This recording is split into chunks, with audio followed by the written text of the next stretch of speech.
Inspiration's kind of a funny idea. It's usually spoken of as though it's this nebulous thing that comes from some place outside of you rather than from within.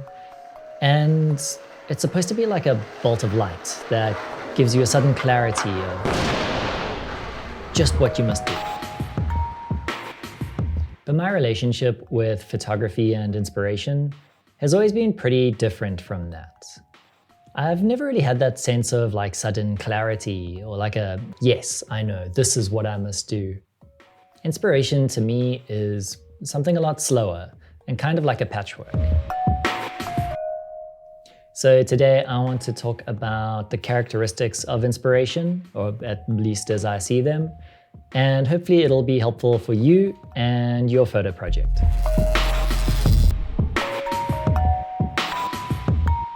So as I see it, inspiration has a couple of characteristics. The first is that I think it's kind of slow, at least when you compare it to that like bolt of lightning, sudden great idea. I think it's kind of rare to have a fully formed idea right from the start. It's usually more faint than that, kind of like an inkling more than an idea. You can feel yourself getting pulled towards something, but it's not yet clear. And I think because we often expect inspiration to be a sudden or like I guess an abrupt thing, we might not take that initial inkling seriously, or at least not as seriously as we should. But by paying attention to it, that's how you gather the raw material that you need for inspiration to really develop. Here's an example from my project Serial Music. It must have been about 8 years ago now, but I remember hearing about the photographer Ren Hang and how he released a project across multiple zines. I thought it was a rad idea at the time, but it wasn't something I was looking to do myself.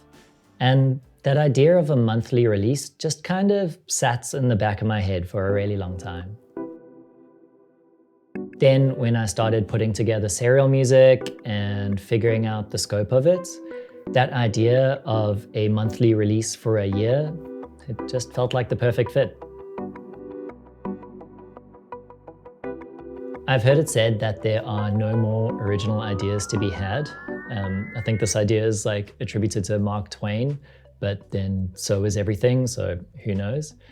And on the face of it, it's kind of a heavy idea. It sort of suggests that none of your photos or your photo projects or anything you're gonna do is gonna be something new.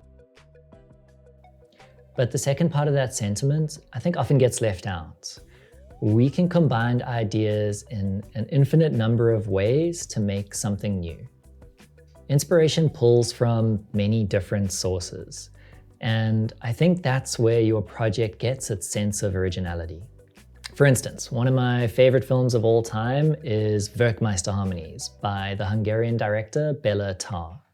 There's a part in the middle where this old man talks about the underlying principles of music and how they're sort of based on a false system and how maybe we should like revert to a kind of more primitive form.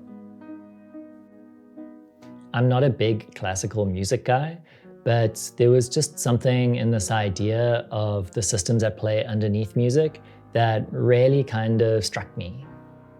Then during the early days of working on Serial Music, I was listening a lot to the Canadian hardcore band Fucked Up. And for many years now, they've been releasing a series of albums all based on the Chinese zodiac. Something just kind of overlapped between these two ideas for me that spoke to creativity and structure. And I was just able to sort of pull some inspiration from these kind of pretty disparate sources. If I look again at this sentiment of how there are no more original ideas to be had, I think something gets left out. It's how your personality shines through that can take a project from feeling fresh to something that feels truly unique. Only you are going to draw from the particular list of sources that you draw from.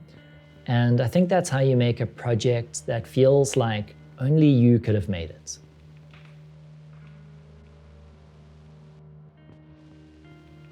Something that really struck me with this project is just how much inspiration happens after you've started it. There are so many creative challenges that pop up that need to be figured out in order to finish it. Inspiration, I think, expresses itself in just how you deal with these creative challenges. Each new project comes with all these new challenges that you can't really know about until they crop up and interfere with what you're trying to do. But there's a lot of creativity in being adaptable and being willing to bring in new ideas to meet these challenges. For instance, with serial music, I had always planned on 20 image pair, 40-page zines. I had worked off these numbers from the start, I had designed around it, but once I was just about ready to send everything off to print, I realized that there were too many pages, if I included the end pages, for me to do saddle stitch, which I had always planned on. It was a bit of a rookie move, for sure. I didn't want to cut any images, so what I ended up doing was printing my own mini prints to be included with each zine. That way, anybody who picks up a copy, they will be able to engage with the project in the same way that I did with these small prints in hand.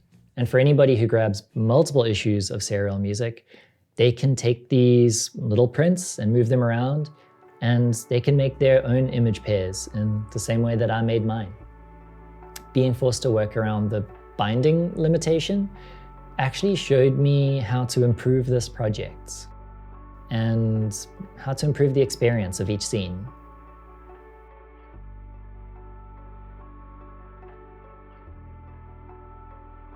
At the end of the day, I think inspiration is a willingness to be charmed by the things you see and hear. Every new day, every new meeting or experience, it's just another opportunity to find that next piece in the puzzle that fits in the project that you're working on now or going to be working on next.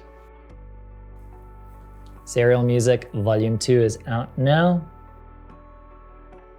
As always, thanks for watching.